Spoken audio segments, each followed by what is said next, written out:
வணக்கம். ஜெயா பிளஸ் செய்திகளுக்காக மோகன்ராஜ். இனி முக்கிய நிகழ்வுகள். டெல்லியில் முதலமைச்சர் ஜெயலலிதாவுக்கு உற்சாக வரவேற்பு. தமிழக பிரச்சனைகள் குறித்து பிரதமருடன் நாளை ஆலோசனை.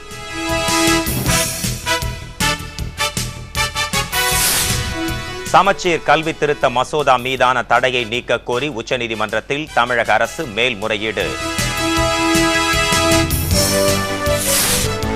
பவானிசாகர் அணையிலிருந்து வரும் 19ஆம் தேதி முதல் தண்ணீர் திறப்பு. முதலமைச்சர் ஜெயலலிதா உத்தரவு.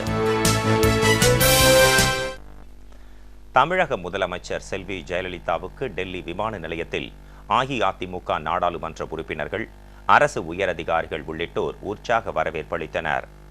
தமிழக முதலமைச்சராக பொறுப்பேற்றுக் கொண்ட பின் செல்வி ஜெயலலிதா முதன்முறையாக இன்று டெல்லி சென்றார். முதலமைச்சர் ஜெயலலிதாவுக்கு டெல்லி விமான நிலையத்தில் கல்வித்துறை அமைச்சர் திரு சி.வி. சண்முகம், நாடாளுமன்ற உறுப்பினர்கள், அஇஅதிமுக நிர்வாகிகள், தொண்டர்கள், டெல்லி வாழ் தமிழர்கள் என ஏராளமானோர் திரண்டு வந்து உற்சாக வரவேற்பு அளித்தனர். பின்னர் டெல்லியில் உள்ள தமிழ்நாடு இல்லத்திற்கு ஜெயலலிதா புறப்பட்டுச் சென்றார். அங்கு தமிழக காவல்துறை சார்பில் அவருக்கு அணிவகுப்பு மரியாதை அளிக்கப்பட்டது. அதனைத் தொடர்ந்து கல்வித்துறை செயலாளர் திருமதி சபீதா, மத்திய ரிசர்வ் போலீஸ் படை இயக்குநர் திரு கே. விஜயகுமார் உள்ளிட்ட அதிகாரிகள் மலர் கொத்து கொடுத்து முதலமைச்சர் செல்வி ஜெயலலிதாவுக்கு வரவேற்பளித்தனர்.